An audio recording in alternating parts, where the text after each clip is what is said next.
short, so hopefully I'll get through about 3. The first one is called Boysenberry Pie. We would meet at that bend in the path where thought transitions to dream. To the right of the path, one immediately stepped into a lake of bushes, laden with their dark fruit, gently lapping upon the shoreline of a wood not too far off.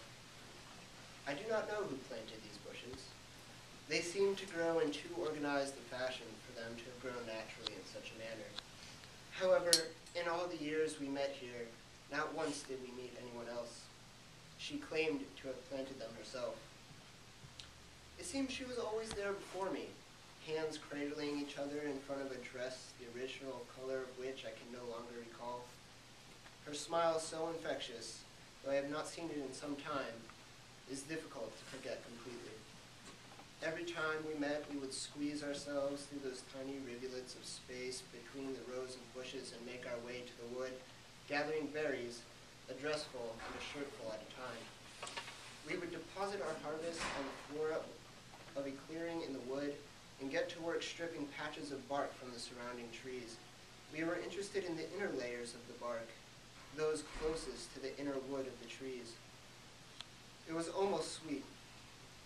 Only once we had collected everything and had started the fire did we actually speak to one another. One day she might be a friendly wood nymph, and the next day she might be a runaway, starting an alternative option to Neverland. Why should Peter Pan be allowed to monopolize the adventures of lost children? She would ask incredulously. She was the type of person for whom raindrops were tears to be simultaneously dodged and gulped. After a while, I became less interested in the truth and more interested in who she would be for the day. Pie crusts were formed by gluing strips together with the resin and were then filled in with the berries.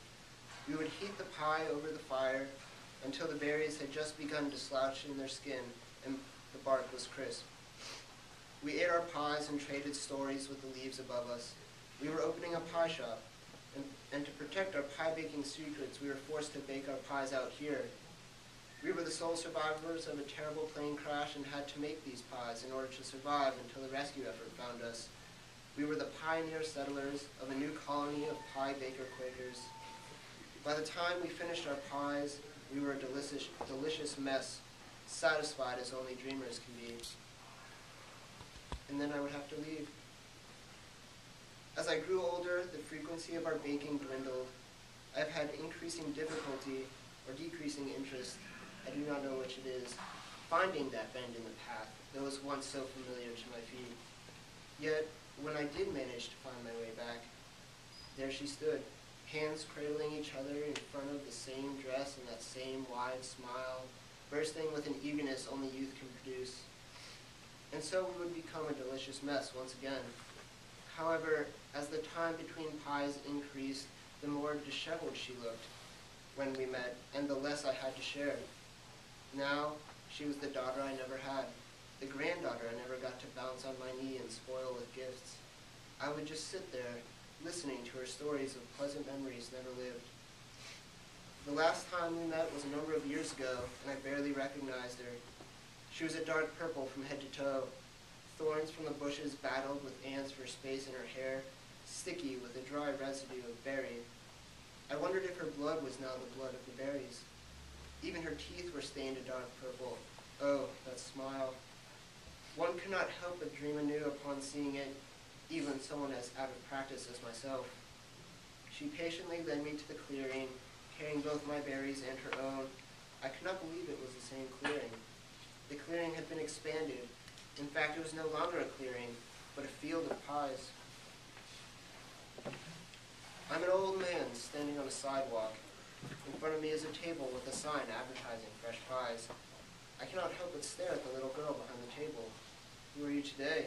I ask with dread. There is no smile. There is no story. There is only the price of a pie.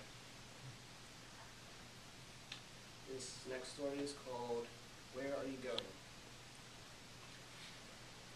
The road is close enough to the river that you can reach out and pet the animals drinking from it as you ride by, if you bother to slow down.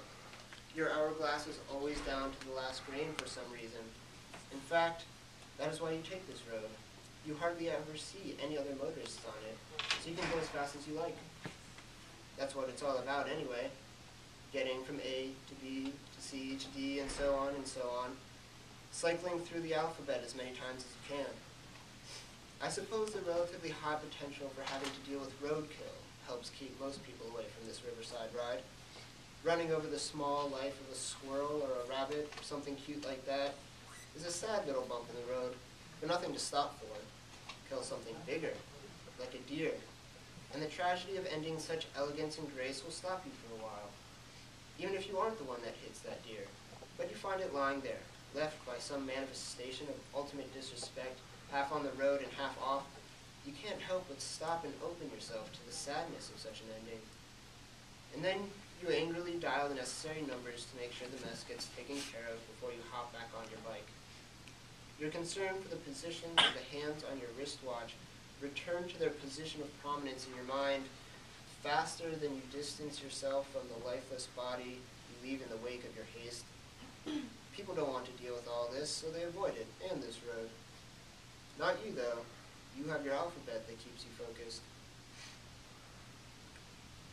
The water is clear enough to see the fish, even as you are speeding along, and so you pick one out and agree to a race. It is difficult to keep track of which fish is the one you are racing because they all look so similar, and on top of that, you have to glance at the road every few seconds. So, you assume that during your brief glances at the road ahead of you, your competition has darted ahead. You are always playing catch-up. And so you ride along the river, the fish temporarily replacing your alphabet. You steal a quick glance at the road and return your gaze toward the river. Your eyes are searching upriver when they lock with those of an eagle that is standing on the edge of an island. There is a fish clenched in its beak. Blood is trickling down to the fish's fin and drips into the river. Its schoolmates continue to swim by. The eagle continues to stare at you as you drive by. All you can do is stare back. Your mind is stuck on the island, but your body continues forward.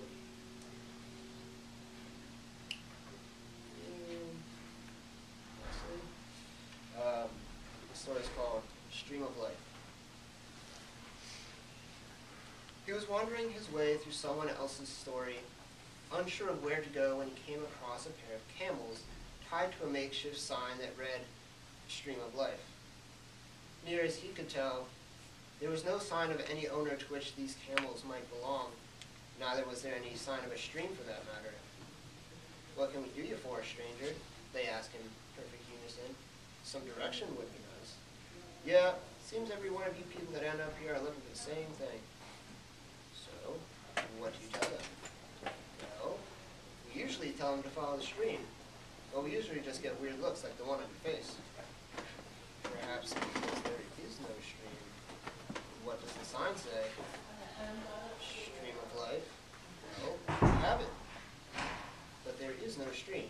There isn't even a dried up bed that might suggest there ever was one. Y'all always seem to have trouble with your sight. At this point, one turns to the right, and the other to the left, and both spit. Where's your owner? Can I speak with him? No owner. Never had one. Never will. Just us. They are leashed to a sign posed with rope, and they expect me to believe they are ownerless? These camels are delusional. Look, can you help me or not? Well, do you know where you are? I don't know where I am. Nothing about this place is familiar to me. I just keep asking for direction, and I end up here. Maybe that right there is your issue. How else am I supposed to find direction then? Y'all are always looking for it, as if it can be found under a rock or something. It isn't found. It just sweeps you up, takes you for a ride. So, what do I do? To be honest with you, we don't know. Usually at this point, you all suddenly begin to see and jump into the stream like crazies and just float on to wherever y'all are headed. And so there he remains in the wilderness of others' stories, looking from the camels to the sign, to the ground just beyond the sign, and back to the camels again.